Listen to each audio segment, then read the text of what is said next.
Hello students, today in this video lecture we will study about spin orbit interaction energy and the doublet term separation. So what is spin orbit interaction? In this spin orbit interaction, the spin magnetic moment of an electron, spin magnetic moment of an electron interacts with the magnetic field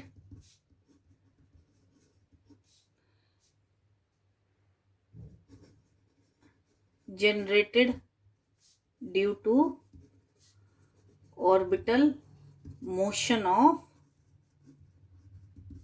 electron around the nucleus. तो इसमें ये क्या कह रहा है कि when spin magnetic moment of an electron, it interacts with the magnetic field which is due to the orbital motion of electron around the nucleus, then that kind of interaction is known as spin orbit interaction, and this interaction is responsible for doublet structure of spectra of alkali metals. So elements with the single valence electrons, they show your spin orbit interaction. जैसे आपका hydrogen atom हो गया, lithium हो गया, sodium हो गया, potassium हो गया, और इस तरह से जिन एटम्स में भी सिंगल वैलेंस इलेक्ट्रॉन होता है, दे show your spin orbit interaction. तो स्पिन ऑर्बिट इंटरेक्शन और डबलेट स्ट्रक्चर ऑफ स्पेक्ट्रा का क्या मतलब है कि अगर हमारे को एक लाइन मिल रही है, if we are getting a single line, then that will split into two lines. तो ये हमारा दो लाइंस में स्प्लिट हो जाएगा, और इन जो दोनों लाइंस के जो बीच की सेपरेशन होएगी, that is known as your doublet term separation. जैसे हमारा सोडियम के केस में होता है, सोडियम का डबलेट होता है, उसमें हमारे को कौन सी दो लाइंस मिलती हैं, D1 एंड D2 लाइंस हमारे को ऑब्टेन होती हैं.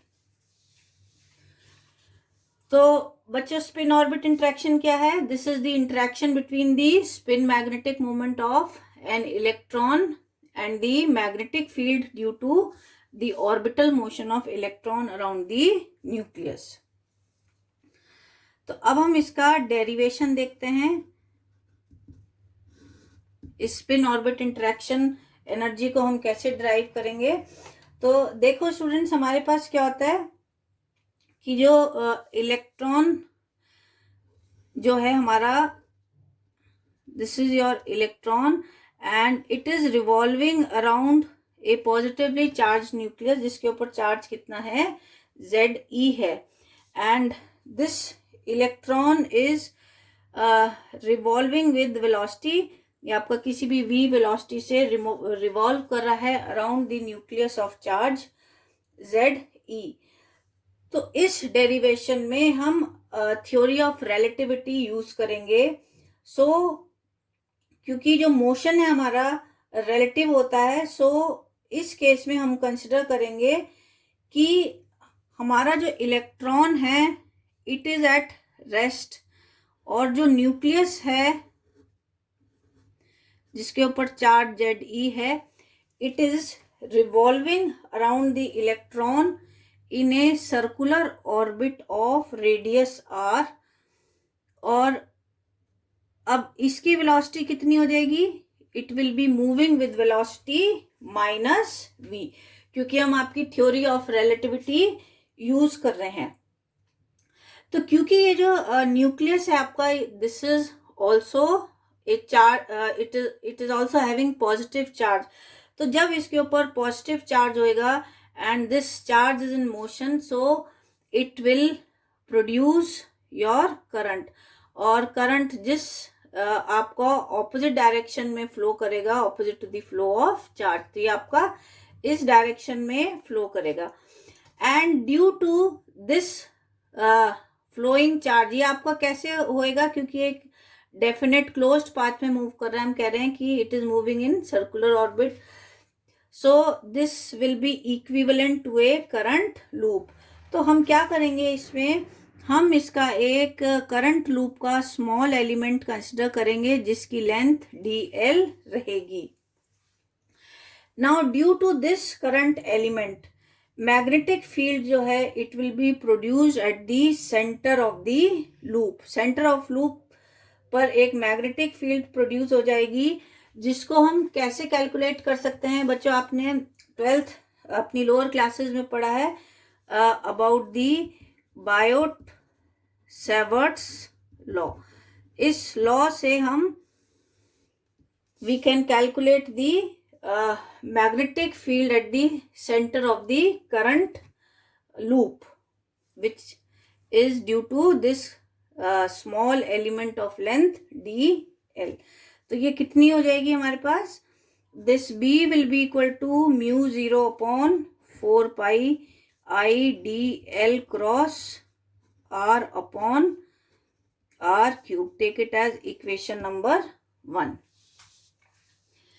अब हमारे पास करंट कितना होता है, current is equal to charge upon time. तो ये कितना हो गया, चार्ज हमारे पास Q हो गया और ये T हो गया। और क्योंकि अब हमारा न्यूक्लियस रिवॉल्व कर रहा है तो चार्ज कितना होएगा हमारे पास, ZE अपॉन टाइम। और टाइम कितना हो जाएगा हमारे पास, दिस इज टाइम हमारा हो जाएगा distance upon your velocity. v कैसी हमारी इस केस में -v है, तो ये आपका हो जाएगा डिस्टेंस कितना है dl है अपॉन -v।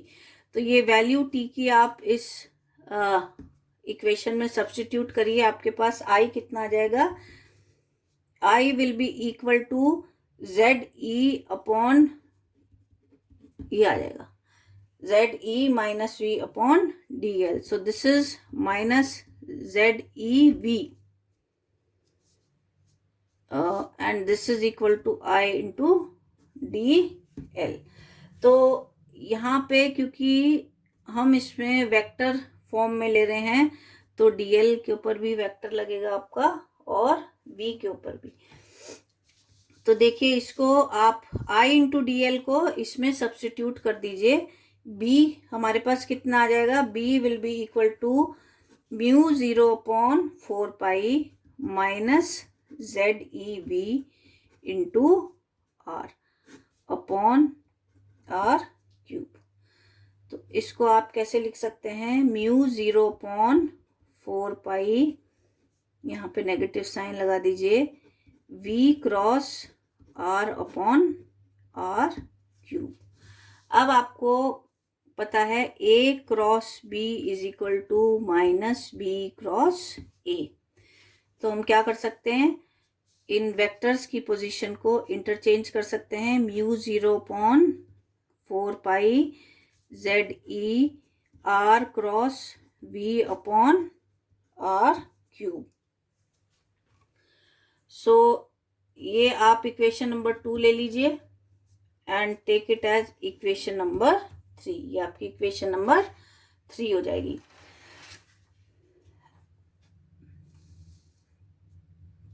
अब स्टूडेंट्स हमारे को पता है जो वेलोसिटी ऑफ लाइट है this is equal to 1 upon mu 0 upon epsilon naught, where mu 0 क्या चीज है आपका, this is the permeability of free space और ये आपका परमिटिविटी ऑफ फ्री स्पेस रहता है। तो सी स्क्वायर कितना आ जाएगा हमारे पास, C square is equal to 1 upon mu nought C nought, और म्यू नॉट कितना आ गया, परमिएबिलिटी कितनी आ गई, 1 upon C square into epsilon nought. तो अब इस वैल्यू को, परमिएबिलिटी की वैल्यू को हम इक्वेशन नंबर 3 में अपनी सब्स्टिट्यूट करेंगे। तो हमारे पास क्या आ जाएगी, b की value, b will be equal to 1 upon C square epsilon not 4 pi ZE R cross V upon R cube. ये हमारे पास इतनी आ जाएगी। तो अब आपने क्या करना है, you multiply and divide this equation by M. Multiply and divide by M. इस इक्वेशन को m से मल्टीप्लाई कर दीजिए और m से ही डिवाइड कर दीजिए। तो आपके पास क्या आ जाएगी इक्वेशन, ये आ जाएगी आपके पास ZEM R cross V upon C square epsilon not 4 pi R cube into M। ये आ जाएगी आपके पास। तो इसको अब आप कैसे लिख सकते हैं, you can also write this equation as ZER cross MV upon C square epsilon not 4 pi R cube into M।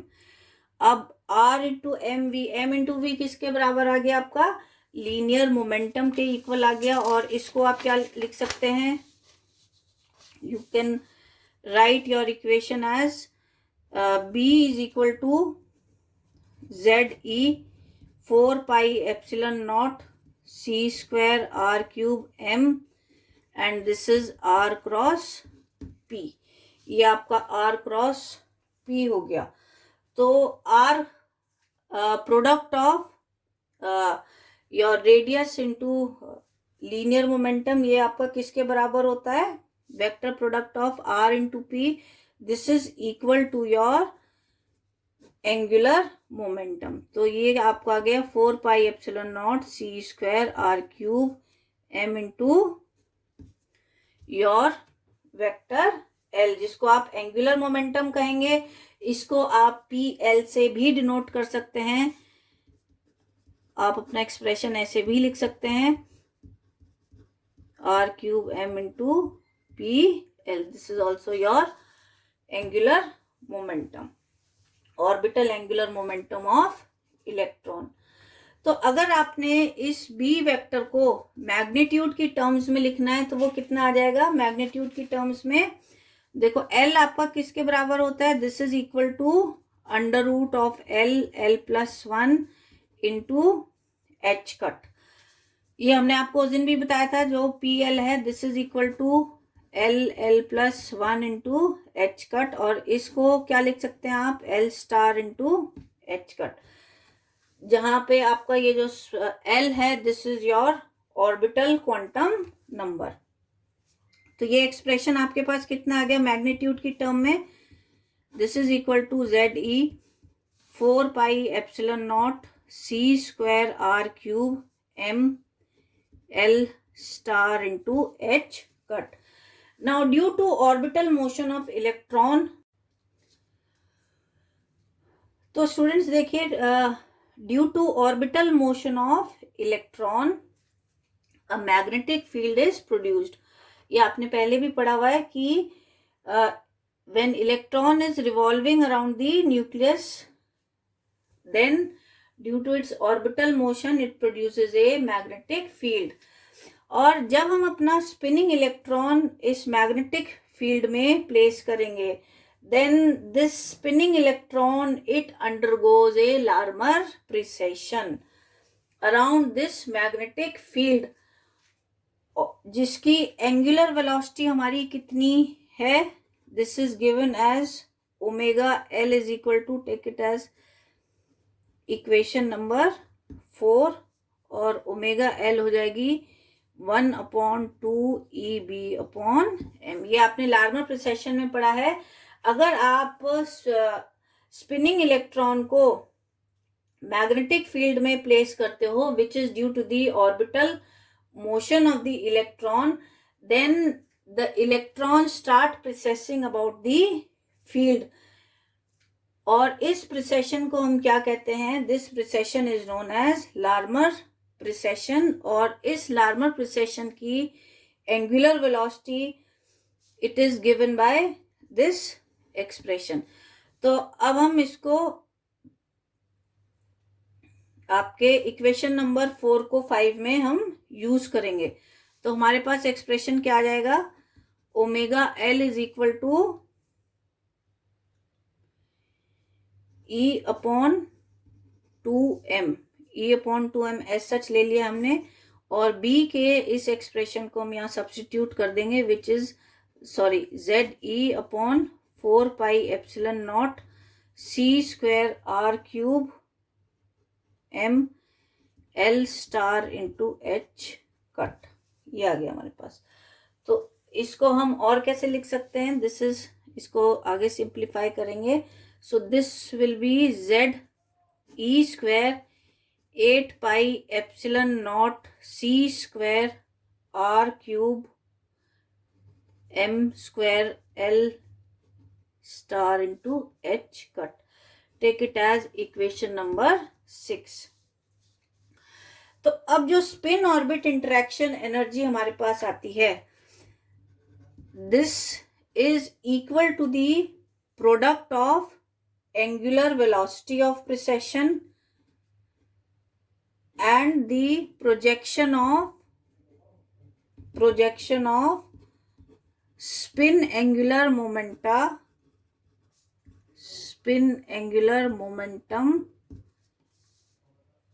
in the field direction, तो spin orbit interaction energy is equal to the product of angular velocity of precession, जिसको हम omega L से denote करेंगे, and the projection of spin angular momentum in the field direction। और इसको हम कैसे लिख सकते हैं, ये आपका आ गया omega L S star H cut cos of L star S star. जो प्रोजेक्शन है आपका स्पिन एंगुलर मोमेंटम का फील्ड डायरेक्शन में, उसको हम इस तरह से लिखेंगे, वेयर अगेन एस स्टार आपका किसके बराबर होएगा, this will be equal to S plus 1, और cos L star S star ये क्या चीज हो जाएगी, this is the cosine of angle between L and L star and S star. तो अब आपने क्या करना है कि ओमेगा एल की वैल्यू सब्स्टिट्यूट करनी है फ्रॉम इक्वेशन 6 से, इसमें हम सब्स्टिट्यूट करेंगे। तो देखिए हमारे पास क्या आ जाएगी equation, delta E is equal to omega L की वैल्यू सब्स्टिट्यूट करिए, जेड ई स्क्वायर, ये एच स्क्वायर और एच स्क्वायर ये आपस में आपके मल्टीप्लाई हो जाएंगे upon 8 pi epsilon nought C square R cube M square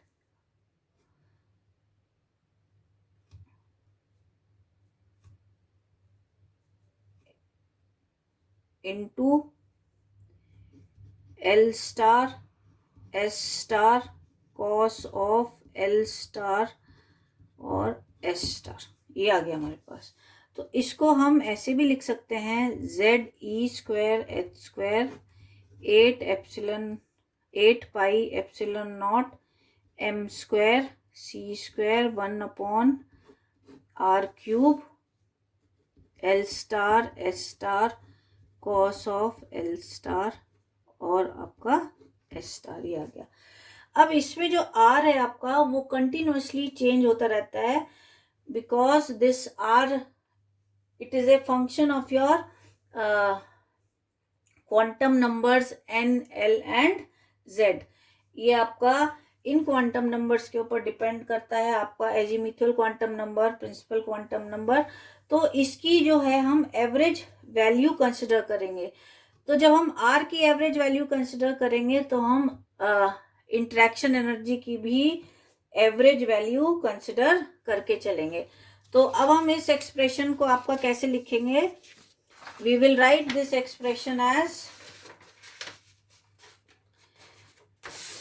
इसको हम इस तरह से लिखेंगे आपका इस एक्सप्रेशन को, delta E star is equal, यहाँ पे सॉरी बार लगा देंगे आप फॉर एवरेज एनर्जी शो करने के लिए. This is equal to Z E square H cut square 8 pi epsilon nought M square C square 1/r³ L star S star and cos of angle between your L and S. अब ये जो हमारे पास R की जो हमने 1/r³ calculate करना है, तो ये आपको एज सच याद करना पड़ेगा, क्योंकि this expression you will study in your MSc level. So using perturbation theory, वहां पे हम एक perturbation theory पढ़ते हैं, तो उसमें इसकी पूरी डेरिवेशन हम निकालते हैं. तो यहाँ पर आपको ऐसा याद करना पड़ेगा. और ये किसके बराबर होता है आपका z³ a0³ n³ l plus half l+1 इसके बराबर होता है. a0 क्या चीज है आपका, फर्स्ट बोर्स रेडियस, ये आपका बोर्स रेडियस है. So take it equation number 7. अब आप क्या करिए, इक्वेशन 8 को आप 7 में प्लेस कर दीजिए. 1 एवरेज वैल्यू ऑफ r को 1/r³ की एवरेज वैल्यू को इक्वेशन नंबर 7 में हम पुट करते हैं, तो हमारे पास क्या आ जाएगा, Z E square H cut square 8 pi epsilon nought M square C square z³ a0³ n³ l plus half l+1 l star s star cos of l star s star. ये आ गया हमारे पास. तो देखिए आपने वेक्टर एटम मॉडल, या जब हमने आपका total magnetic moment of electron निकाला था, तो उसमें हमने पढ़ा था कि जब आपका L और S वेक्टर प्रिसेस करते हैं around the resultant vector J, तो उस केस में कोसाइन लॉ के अकॉर्डिंग हमारा क्या आता है, देखो ये कैसे है. Suppose this is your field direction, ये आपकी फील्ड की डायरेक्शन हो गई, and this is your S. तो अब ये जो S वेक्टर है इस मैग्नेटिक फील्ड के अराउंड प्रिसेस कर रहा है, जो कि ऑर्बिटल मोशन ऑफ इलेक्ट्रॉन के कारण हमारी प्रोड्यूस हुई है. सो ये आप ऑर्बिट ड्रॉ कर लीजिए, ये आ गया हमारे पास. ठीक है, तो अब इसका जो प्रोजेक्शन होएगा B डायरेक्शन पे, उसके लिए आप क्या करेंगे, यहां से एक नॉर्मल ड्रॉ करेंगे, और ये जितनी लेंथ आएगी this will be the projection of S on your field direction. अब ये किस वजह से प्रिसेस कर रहा है, due to the magnetic field produce due to orbital motion of electron. तो ये आपका क्या हो जाएगा, आपका L स्टार हो जाएगा. इसी तरह से ये L स्टार भी आपका मैग्नेटिक फील्ड के अलोंग प्रोसेस करेगा, और इसको आप इस तरह से शो कर सकते हैं. और टोटल जो आपका एंगुलर मोमेंटम आएगा J, उसकी डायरेक्शन कौन सी होगी, जो आपकी फील्ड की डायरेक्शन होगी. तो this L and S, this is precessing around your vector J. और इसको हम कैसे निकालते हैं, हमने टोटल मैग्नेटिक मोमेंट में आपका निकाला था बाय यूजिंग कोसाइन लॉ. और ये आपका कितना आ जाएगा, J square, this will be equal to L square plus S square plus twice of L into S cos of L into S. तो इसमें ये जो एंगल है आपका, दिस एंगल इज, ये आपका कॉस का एंगल इसमें बन रहा है। So cos of L into S. तो इसमें देखिए ये एंगल कितना आ गया, एल स्टार एस स्टार, ये भी ले लीजिए आप, L star into S star. So this is equal to J star square minus L star square minus S star square upon your 2। इसको आप इक्वेशन नंबर 9 लेके चलेंगे and this will be your equation number 10।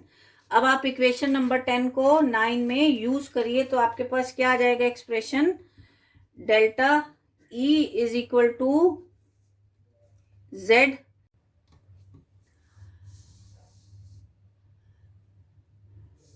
तो अगर आप equation number 10 को 9 में use करेंगे तो आपके पास क्या आ जाएगा, delta E is equal to Z E square H square upon 8 pi epsilon nought M square C square,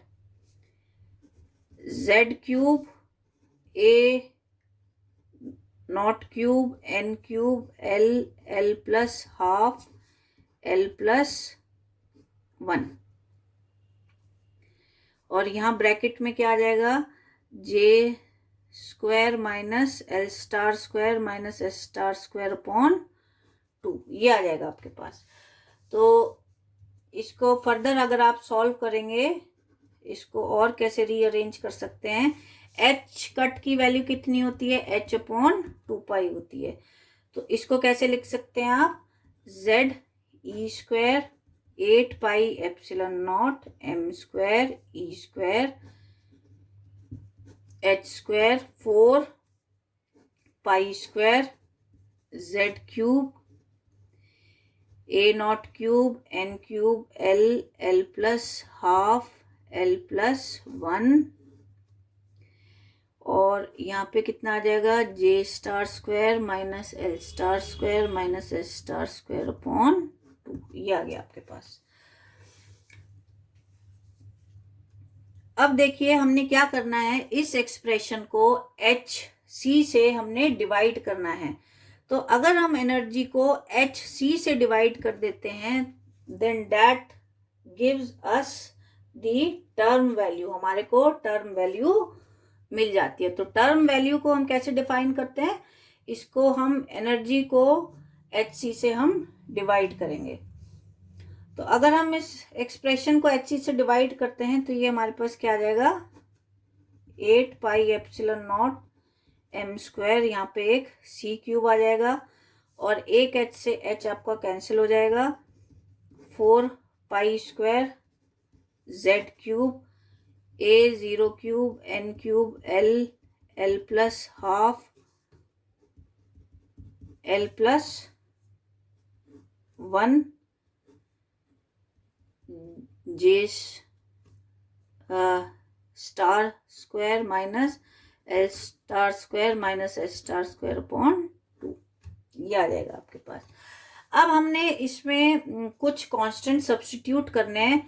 जो हमारा रिडबर्ग कांस्टेंट है that is equal to M E raise to power 4 8 epsilon nought square C H cube, और radius of first Bohr's orbit आता है हमारा H square 4 pi square M E square, और एक हमने पढ़ा था fine structure constant, this is equal to 1/4 pi epsilon nought 2 pi E square upon H C, ये पढ़ा था।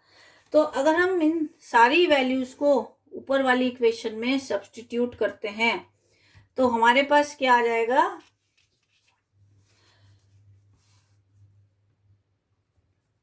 Delta E upon H C. ये इक्वेशन हमारी सॉल्व होके आ जाएगी, Z 4 R alpha square N cube L L plus half L plus 1 J square minus L square minus S square upon 2, ये आ जाएगी हमारे पास। तो जो स्पिन ऑर्बिट इंटरेक्शन एनर्जी है वो हमारे पास कितनी आ गई? स्पिन ऑर्बिट इंटरेक्शन एनर्जी हमारे पास हम गामा से डिनोट करते हैं. So this is equal to, पहले हम प्रीवियस एक्सप्रेशन ही लिख देते हैं आपका, Z4R alpha square n cube L plus half L plus 1 J square minus L square minus S square upon 2. तो ये जो है हमारा, ये पूरी की सारी टर्म्स दीज आर कांस्टेंट. तो इसको हम एक डिफरेंट कांस्टेंट से डिनोट कर देते हैं, which is A dash J square minus L square minus S square upon 2. तो ये हमारे पास क्या आ गई? स्पिन ऑर्बिट इंटरेक्शन एनर्जी, जिसको हम गामा से डिनोट करते हैं.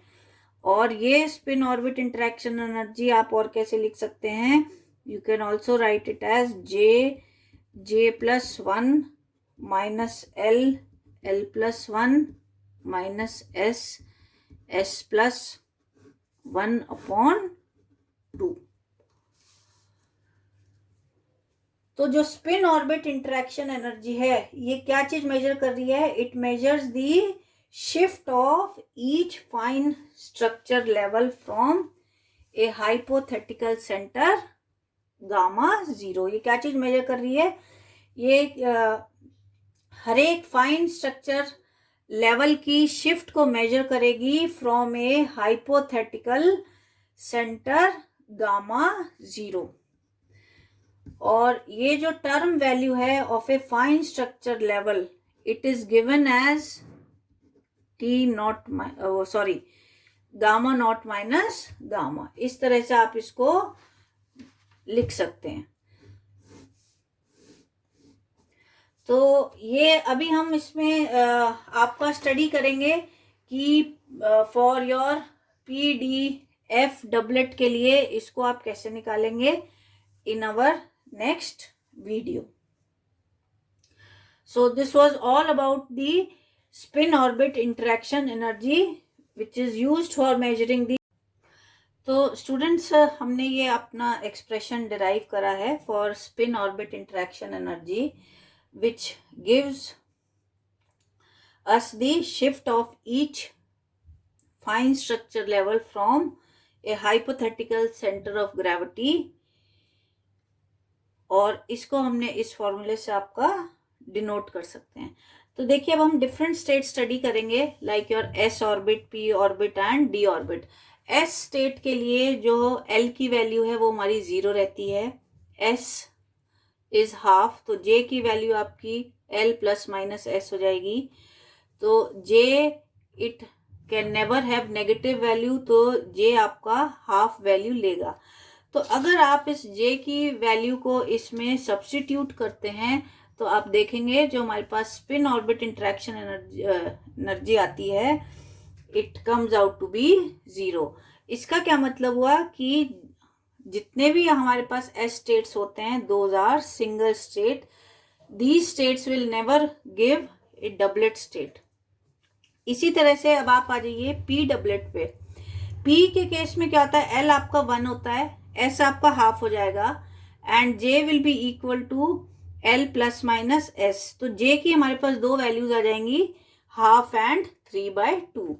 तो अगर ये वैल्यूज आप इसमें स्पिन ऑर्बिट इंटरेक्शन एनर्जी की उसमें सब्स्टिट्यूट करते हो, so we will have 2 values. जब J हाफ है तो ये वैल्यू आपकी गामा की -A डैश आ जाएगी and when J is equal to 3/2 gamma is equal to A dash by 2. तो ये देखिए इसको हम कैसे ड्रॉ करेंगे. ये आपने हाइपोथेटिकल सेंटर मान लिया है इसका P स्टेट का. तो अगर आप ये -A इतना डिस्टेंस ले रहे हैं तो उसका हाफ यहाँ पे आप फिर उसका हाफ ड्रॉ कर देंगे पॉजिटिव साइड में. एक आपको पॉजिटिव वैल्यू देगा और एक आपको नेगेटिव वैल्यू देगा. तो ये आपका हो जाएगा 2P हाफ एंड 2P 3/2. तो इसको हम निकाल लेते हैं इस फॉर्मूले से 2s+1। जे की वैल्यू एक बार हाफ रहेगी और एक बार आपकी 3/2 रहेगी।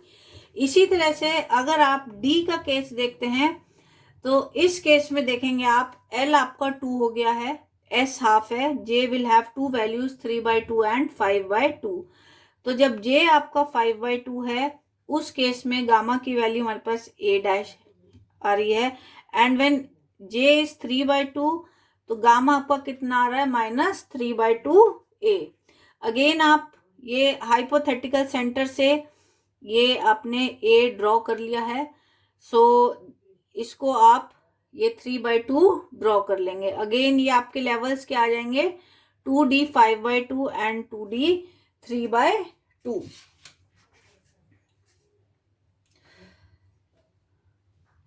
तो अब हम इसके नेक्स्ट सेक्शन में देखेंगे spin orbit interaction energy for your non penetrating and for penetrating orbits. ये हम आपका स्टडी करेंगे। So this was all about your spin orbit interaction energy and doublet term separation.